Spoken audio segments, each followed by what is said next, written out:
वीर चंदपुर का वही आम लड़का था जो दिन के उजाले में किसी के लिए खास नहीं दिखता था, पर रात की तन्हाइयों में अपने भीतर ऐसी बेचैनी लिए फिरता था जिसका कोई हाल न था। उसके पिता वर्षों पहले चले गए थे और मां भी महामारी में समाप्त हो गई थी। जैसे खेत में अकेली बची फसल हवा के थपेड़ों में डोलती है, वैसे ही वीर इस दुनिया में अकेला खड़ा रह गया था।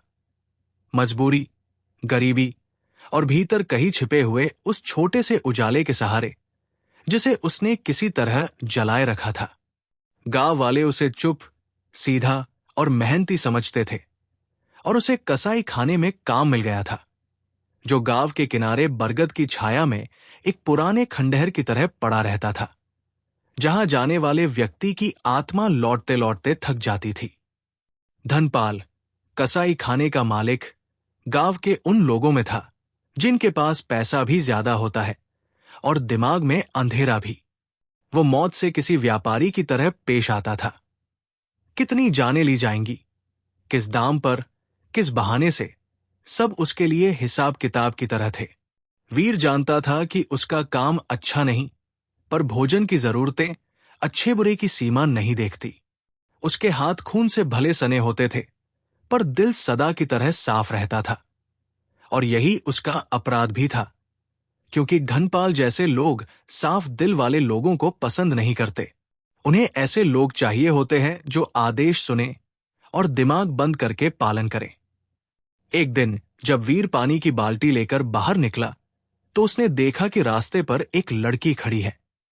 पीली सलवार, हल्के भूरे दुपट्टे में लिपटी, हाथों में 2-3 किताबें और आंखों में ऐसी चमक जैसे किसी शीतल नदी की धूप में झिलमिलाहट। उसने वीर से पूछा कि यह रास्ता कसाई खाने की ओर जाता है क्या? वीर ने सिर हिलाया और पहली बार इतने ध्यान से किसी की आंखों में देखा। वो आंखें किसी और दुनिया की लगती थी, जहां डर कम और समझ अधिक थी। उसने अपना नाम बताया, अन्वी। वो गांव की समस्याओं पर लिखती थी, समझना चाहती थी कि समाज कहाँ गलत होता है। जब उसने वीर से पूछा कि क्या उसे वहां काम करना अच्छा लगता है, तो वीर ने हल्के कांपते स्वर में कहा कि कभी कभी हम जो करते हैं वो हम नहीं होते, बस जिंदगी हमें धकेल देती है। अन्वी ने यह सुना और एक मुस्कान उसके चेहरे से होकर जैसे वीर के दिल के भीतर उतर गई। उसने कहा कि जिंदगी बदली जा सकती है, बस एक कदम सही दिशा में पड़ना चाहिए। ये बात वीर को बहुत गहराई तक छू गई, क्योंकि किसी ने कभी उससे ये नहीं कहा था कि वो बेहतर हो सकता है। लोग कहते थे किस्मत खराब है, समय खराब है, पर अन्वी ने कहा कि चयन गलत है और चयन हमेशा बदला जा सकता है। अगले कई दिनों में अन्वी नदी किनारे आती रही और वही वीर से उसकी बातचीत होती रही। कभी वो उसे किताबें दिखाती, कभी ये समझाती कि मनुष्य का सबसे बड़ा धर्म है भय से ऊपर उठना। वीर सुनता रहता था, जैसे उसका मन बरसों से किसी का इंतजार कर रहा था, जो उसके भीतर के अंधेरे में एक दीपक जला दे। अन्वी को नहीं पता था कि वो वीर के लिए उन किताबों से ज्यादा थी। वो उसे ये विश्वास दिलाती थी कि वो केवल कसाई का मजदूर नहीं, बल्कि एक मनुष्य है जिसका दिल अभी मरा नहीं है। पर किस्मत इतनी आसानी से किसी की राह नहीं बदलती। एक शाम धनपाल नशे में धुत होकर आया और चीखते हुए बोला कि कल सुबह एक आदमी लाया जाएगा और उसे तू खत्म करेगा। वीर का खून सूख गया। उसने कभी इंसान को नहीं मारा था और मारना तो दूर, सोच भी नहीं सकता था।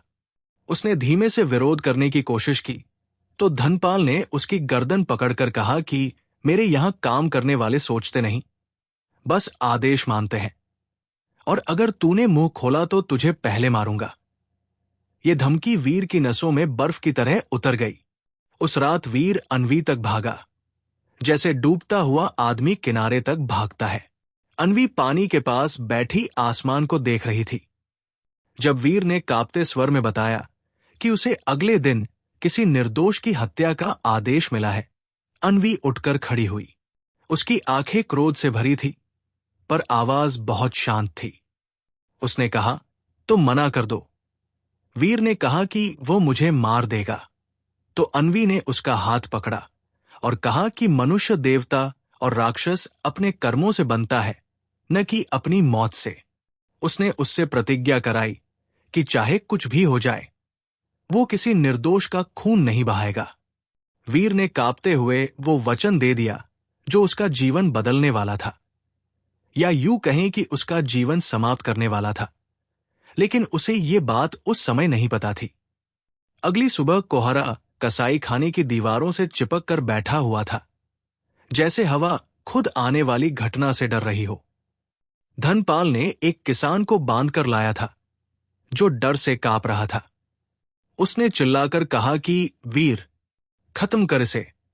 वीर ने कुल्हाड़ी उठाई, पर उसके हाथ पत्थर जैसे भारी हो गए। उसने कुल्हाड़ी जमीन पर गिरा दी और कांपते हुए कहा, मैं किसी निर्दोष को नहीं मारूंगा। ये वाक्य बिजली की तरह धनपाल के कानों में गिरा। उसने बिना सोचने के कमर से पिस्तौल निकाली और एक ही झटके में गोली चला दी। गोली की आवाज चारों ओर गूंजती चली गई और वीर जमीन पर गिर पड़ा, जैसे उसकी पूरी दुनिया एक ही पल में बुझ गई हो। अन्वी जब पहुंची तो वीर उसकी गोद में था। खून बह रहा था, पर चेहरे पर एक अजीब सी शांति थी, जैसे वो आखिरकार अपने पिता की उस सीख को पूरा कर चुका था कि सत्य हमेशा रक्षा मांगता है। उसने अन्वी की ओर देखकर धीमे से कहा, मैंने वादा निभा दिया, और उसकी सांसें थम गई। अन्वी का दिल टूट गया, पर आंसू बहाते हुए भी उसने वीर की मृत हथेली थामे रखी। और यहीं से कहानी धीरे धीरे आगे फिसलती है, क्योंकि मृत्यु कभी अंत नहीं होती, कभी कभी तो वही एक शुरुआत होती है। अन्वी ने अगले दिन वीर की चिता के सामने खड़े होकर एक ऐसी प्रतिज्ञा ली जिसका बोझ किसी देवता के वचन जैसा भारी था। उसने कहा कि जिस सत्य के लिए तुम मरे हो, मैं उसे जीऊंगी। तुम्हारी चिंगारी बुझने नहीं दूंगी। उसका स्वर धीमा नहीं था, बल्कि किसी मंदिर की घंटी की तरह साफ और दूर तक गूंजने वाला था। और यही वो क्षण था जहां वीर की कहानी खत्म हुई और अन्वी की कहानी शुरू हुई। धीमे पर अटल कदमों से, जैसे कोई स्त्री केवल रोती नहीं, बल्कि नियति को चुनौती देने के लिए चल पड़ती हो। यहां पाठ एक समाप्त नहीं होता, बल्कि इसी सांस के भीतर खिंचता हुआ पाठ दो में प्रवेश करता है, जैसे कहानी खुद जिंदगी की तरह बहती चली जाती है। वीर की मृत्यु के बाद चंदपुर पर एक अजीब सी शांति उतर आई, जैसे गांव ने एक ही रात में अपनी खुशी का आधा हिस्सा खो दिया हो। लोग कहते थे कि वीर ने गलत काम छोड़ा, इसीलिए उसे मार दिया गया, पर गांव की स्त्रियां आपस में धीरे से कहती थी कि वीर जैसा लड़का मरकर भी गांव की मिट्टी में कुछ उजाला छोड़ गया है। अन्वी घर लौटी तो उसके हाथ कांप रहे थे, पर उसका मन किसी कठोर शिला की तरह स्थिर हो चुका था। उसे पहली बार महसूस हुआ कि प्रेम जितना कोमल होता है, उतना ही कठोर भी, क्योंकि प्रेम वो शक्ति है जो मनुष्य को उसके सबसे बड़े भय के सामने खड़ा कर देती है। धनपाल को गांव में विरोध का सामना करना पड़ा। पंचायत ने उसे गिरफ्तार करवाने की प्रक्रिया शुरू की, पर धनपाल उन लोगों में से था जो सिर्फ अपराधी नहीं होते, बल्कि सत्ता का चेहरा ओढ़कर अपराध करते हैं। उसकी पहुंच ऊपर तक थी और उसके आदमी चारों ओर फैले थे। अन्वी जानती थी कि कानून अकेला ऐसे आदमी को नहीं रोक सकता। उसे समझ आ चुका था कि ये लड़ाई केवल वीर की मौत का न्याय नहीं, बल्कि गांव के भविष्य की रक्षा की लड़ाई है। रात को जब सब सो गए, अन्वी चित्रगंगा नदी के किनारे बैठी। चांद ऊपर से हल्की रोशनी डाल रहा था और पानी में उस रोशनी की लहरें टूटकर फिर जुड़ रही थी, जैसे नदी खुद जीवन और मृत्यु की कहानी सुनाती हो। अन्वी ने महसूस किया कि वीर की आत्मा कहीं खोई नहीं, बल्कि हवा में घुली हुई है। उसने आंखें बंद की और कहा, तुम चले नहीं गए, तुम बस मुझ में समा गए हो। और इसी रात, उसी नदी किनारे, अन्वी ने निर्णय लिया कि वह चुप नहीं बैठेगी। वीर का वचन अब उसका वचन बन चुका था। उसने ठंडे पानी को छुआ और कहा, अब मेरी बारी है। तुमने निर्दोष की रक्षा के लिए खून बहाया, मैं उस निर्दोष भविष्य की रक्षा करूंगी जिसके लिए तुम मरे। वीर की मृत्यु के बाद चंदपुर की हवा ही बदल गई थी। दिन में वही हलचल, वही खेतों की सरसराहट, पर रातों में एक अजीब सा सन्नाटा उतर आता था, जैसे गांव का हर प्राणी कुछ भारी बोझ ढो रहा हो। लोग अपने अपने घरों में कम बोलने लगे थे, और जिन गलियों में पहले बच्चों की आवाजें गूंजती थी, वहां अब शाम ढलते ही सूना सा खालीपन दिखने लगा था। गांव की बूढ़ी स्त्रियां चूल्हे पर रोटियां सेंकते हुए धीमी आवाज में कहती कि वीर जैसा लड़का इस धरती पर कम आता है, और जब आता है तो जल्दी चला जाता है, शायद इसलिए कि ईश्वर उसे जल्दी बुला लेते हैं। पर ऐसे शब्द अन्वी के लिए सांत्वना नहीं थे, क्योंकि वह जानती थी कि मृत्यु कभी दैवी चक्र से नहीं, मनुष्य के पाप से आती है, और यहां पाप धनपाल के हाथों से निकली गोली में था। अन्वी ने अगले कुछ दिनों तक किसी से अधिक बात नहीं की। वो अपने भीतर एक तूफान समेटे हुए थी, दुख से भरा पर क्रोध से तपता हुआ। उसका मन बार बार उसी जगह पहुंच जाता जहां वीर की देह उसके हाथों में पड़ी थी। उसे लगता मानो वीर की अंतिम सांस उसके कानों में अब भी अटकी हुई है। वो उस सांस से भागना चाहती थी, पर भाग नहीं सकती थी, क्योंकि वो सांस उसके लिए कोई सामान्य स्मृति नहीं, बल्कि एक पुकार थी, एक अधूरी प्रतिज्ञा की पुकार। चंदपुर में धनपाल के आदमी खुलेआम घूमते थे। लोग उनसे डरते थे। कुछ कहते थे कि उनके पीछे शहर के बड़े लोग हैं। कुछ कहते थे कि धनपाल के पास वो शक्ति है जो रुपए से खरीदी नहीं जाती, बल्कि भय से उठती है। पंचायत ने उसे पकड़वाने की प्रक्रिया तो शुरू की थी, पर गांव में ये बात सब जानते थे कि कागजों की दुनिया धीरे चलती है और बंदूक की दुनिया तेज। धनपाल ने खुलेआम घोषणा कर दी थी कि वो निर्दोष है, और वीर खुद उस किसान को मार रहा था। वो तो सिर्फ रोकने गया था। उसके लोगों ने गवाही दी, झूठ को सच की तरह पेश किया, और देखने वाले ये सब जानते हुए भी मुंह फेर लेते थे। ऐसे समय में सच बोलना कोई अच्छाई नहीं, बल्कि जोखिम होता है, और मनुष्य अच्छाई की कीमत जितनी आसानी से किताबों में पढ़ लेता है, जिंदगी में उतनी आसानी से चुकाना नहीं चाहता। अन्वी ये सब देख रही थी, और हर गुजरते दिन के साथ उसकी आंखों का पानी सूखता चला गया। वो अब रो नहीं पाती थी, क्योंकि रोना उस दर्द को हल्का कर देता जिसकी आवश्यकता उसे थी। उसे ये दर्द चाहिए था, जैसे किसी योद्धा को युद्ध से पहले जख्म का दर्द चाहिए होता है, ताकि वो भूल न पाए कि लड़ना क्यों जरूरी है। एक शाम अन्वी नदी किनारे बैठी थी। सूरज डूब रहा था, और हवा में मिट्टी का वही पुराना परिचित गंध था, पर आज उसका अर्थ बदल चुका था। अचानक उसे लगा कि कोई उसके पास खड़ा है। उसने मुड़कर देखा, वीर का पुराना साथी रवि। वो भी कसाई खाने में काम करता था, पर धनपाल के अत्याचारों से हमेशा डरता था। आज उसका डर कम और पछतावा ज्यादा था। उसने अन्वी से कहा कि बहन, वीर की मौत पर मुझे नींद नहीं आती। वो हम सबसे बेहतर था, पर सच कहूं, धनपाल इतना ताकतवर है कि उसके खिलाफ कोई खड़ा नहीं हो सकता। अन्वी ने उसकी आंखों में सीधे देखा, ऐसे जैसे किसी की आत्मा तक देख ले। उसने धीमे स्वर में पूछा, तुम्हें डर लगता है? रवि ने सिर झुका लिया। हां।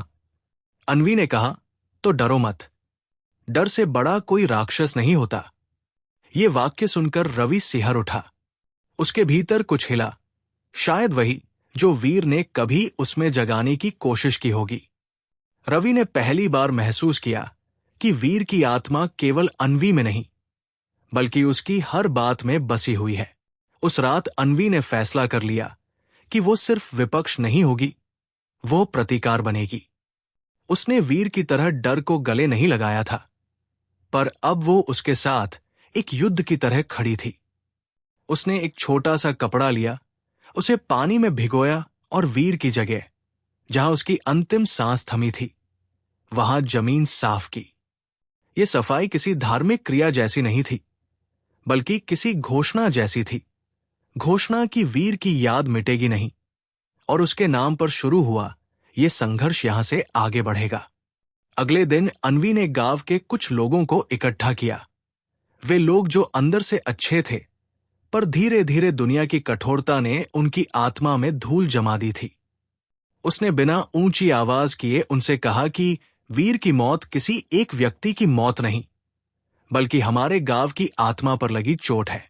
अगर हम आज भी चुप रहेंगे तो हमारे बच्चे भी एक दिन ऐसे ही मरेंगे, क्योंकि अन्याय कब रुकता है? जब कोई उसे रोक देता है। गांव की कुछ स्त्रियां उसकी बात सुनते सुनते रोने लगी। पुरुष असहज हो गए। वे जानते थे कि अन्वी सच कह रही है, पर सच कभी आसान नहीं होता। उनमें एक बूढ़ा किसान था जिसका बेटा शहर में नौकरी करता था। उसने आगे बढ़कर कहा, बिटिया, तेरी बात ठीक है, पर बिना हथियार, बिना ताकत हम क्या कर सकते हैं? अन्वी ने बिल्कुल उसी आवाज में जवाब दिया जिसमें कभी वीर उसकी बात सुनकर शांत हो जाता था। उसने कहा, ताकत वही है जो भय को पराजित कर दे, हथियार से नहीं, साहस से। गांव का वातावरण बदलने लगा था। जैसे कोई धीमी आंच पर रखा हुआ पानी धीरे धीरे उबलने लगता है, वैसे ही लोगों के दिलों में साहस की चिंगारियां उठने लगी थी। पर चिंगारी आग बनती है तभी जब हवा उसका साथ दे, और चंदपुर की हवा अब अन्वी के साथ थी। धनपाल को पता चला कि गांव में उसके खिलाफ बातें हो रही है। उसने अपने आदमियों को भेजकर लोगों को डराया धमकाया, पर इस बार लोग पहले जितने नहीं डरे। वे चुप तो रहे, पर उसके आगे सिर नहीं झुकाया। ये बात धनपाल के लिए किसी अपमान से कम नहीं थी। उसने तय किया कि अब वो अन्वी को किसी तरह चुप कराएगा, क्योंकि उसे एहसास हो गया था कि एक लड़की उसकी पूरी दुनिया को हिला सकती है। एक रात धनपाल के आदमी उसके घर के पास घूमते देखे गए। अन्वी को इसकी खबर लगी। वो रात को जागती रही, पर डरकर नहीं। उसे लग रहा था कि वीर की आत्मा उसके चारों ओर है। हवा के हल्के झोंके में, पेड़ की पत्तियों की सरसराहट में, और उसके अपने दिल की धड़कनों में भी, जैसे वीर ने मृत्यु के बाद भी उसकी रक्षा का वचन निभाने का कोई रास्ता खोज लिया हो। अगले दिन सवेरे जब सूरज धुंध में से निकल रहा था, गांव के मंदिर में पहली बार किसी ने घंटी जोर से बजाई। लोग चौंक कर बाहर निकले। मंदिर में अन्वी खड़ी थी, शांत, पर उसकी आंखों में आग। उसने कहा कि वो धनपाल के अत्याचारों का सच उजागर करेगी, गांव में नहीं, बल्कि बाहर जाकर जिला अधिकारियों तक। वो अकेली जाने को तैयार थी, पर चाहती थी कि गांव उसका साथ दे। मंदिर की दीवारें जैसे उसकी बातों से गूंज उठीं। कुछ समय के लिए लगा कि चंदपुर की मिट्टी खुद उसे सुन रही है। और तब पहली बार एक बुजुर्ग ने आगे आकर कहा, अगर तू अकेली जाएगी तो रास्ता कठिन होगा, हम साथ देंगे। ये वो क्षण था जब वीर की प्रतिज्ञा अन्वी की प्रतिज्ञा बन चुकी थी, और अब वो प्रतिज्ञा चंदपुर की प्रतिज्ञा बन रही थी। अन्वी को उस मनहूस रात से न जाने कितने दिन बीत चुके थे, पर उसका हृदय जैसे समय से अलग किसी अंधेरी गुफा में बंद हो गया था। चंदपुर के लोग कहते थे कि वीर का संस्कार करते समय नदी का जल क्षण भर के लिए गाढ़ा और लाल पड़ गया था, मानो धरती ने भी उस अन्याय पर रोना सीख लिया हो। अन्वी दिन में बाहर काम करती, पर रात होते ही वही पुरानी पगडंडी पकड़कर उस खंडहर तक पहुंच जाती जहां वीर आखिरी बार घायल होकर उसकी बाहों में गिरा था। वहां खिले 2 जंगली फूलों को वो रोज पानी डालती, कहती कि उनमें वीर की सांसें छिपी है। शहर में धनपाल के कारनामों की पोल धीरे धीरे खुल रही थी। लोग फुसफुसाते थे कि वो न केवल जानवरों का, बल्कि कई अनजान यात्रियों का भी कसाई था। पर उसकी पहुंच, उसका धन और उसके हाथ बंधी कई कमजोर आत्माएं न्याय को अंधेरी खो में धकेल देती थी। अन्वी इस सब को जानती थी, पर उसके भीतर एक ज्वाला सिर्फ कानून का रास्ता नहीं मांग रही थी। वो उस प्रतिज्ञा को पूरा करने की मांग कर रही थी जो वीर ने उससे ली थी, निर्दोष की रक्षा करना, चाहे अपनी जान देकर ही क्यों न हो। और अब वीर की मृत्यु के बाद वो प्रतिज्ञा अन्वी की सांसों में बस गई थी। शहर में एक वृद्ध ऋषि थे। नाम उनका कोई ठीक से नहीं जानता था। बस इतना कहा जाता था कि दिव्यता और मृत्यु दोनों को उन्होंने लंबी आंखों से देखा है। अन्वी एक शाम उनसे मिलने गई। वो नदी के किनारे बैठे थे, आंखें बंद, मानो संसार और आत्मा के बीच तैर रहे हों। अन्वी ने उनके चरण स्पर्श किए और बिना कुछ कहे अपनी आंखों के दर्द को ढाल बनाकर उनके सामने बैठ गई। ऋषि ने आंखें खोली और बोले, तुम्हारी आत्मा युद्ध में है, पुत्री। वीर का शरीर भले मिट्टी में खो गया हो, पर उसकी प्रतिज्ञा धधकते अंगार की तरह तुम्हारी सांसों में जल रही है। तुम उससे प्रेम करती थी। अन्वी ने सिर हिलाया, पर शब्द नहीं निकले। ऋषि बोले, प्रेम में भी एक युद्ध होता है। एक बार जब दो आत्माएं प्रतिज्ञा बांट लेती हैं, तो मृत्यु भी उन्हें अलग नहीं कर पाती। तुम न्याय चाहती हो, पर बदले में दूषित नहीं होना चाहिए, नहीं तो तुम्हारा प्रेम उसी खून में डूब जाएगा जिसे तुम रोकना चाहती हो।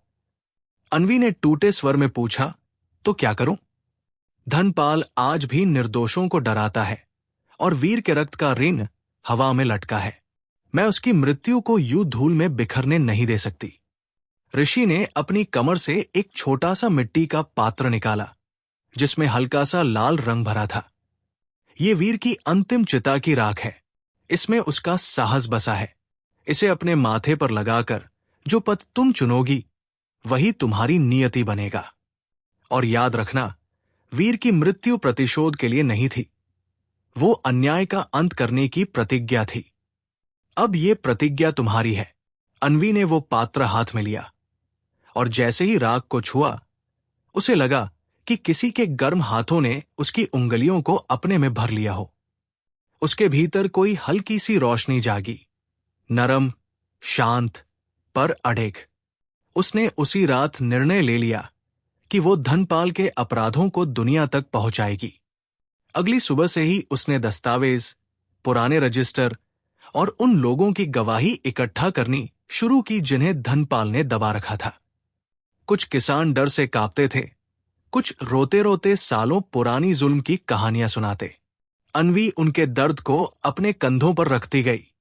हर गवाही उसके लिए एक दीपक बनती गई, जो अंधेरे को काटती चली जा रही थी। शहर के कुछ सज्जन लोग, जिन्हें वीर की ईमानदारी याद थी, अन्वी के साथ खड़े हो गए। और जैसे ही सच की बातें फैलनी शुरू हुई, धनपाल के नौकरों ने अन्वी पर नजर रखना शुरू कर दिया। कई बार उसे धमकियां मिली। घर की दीवारों पर लाल रंग से चेतावनी लिखी गई, पर अन्वी नहीं टूटी। वो जानती थी कि उसकी लड़ाई अकेली नहीं है।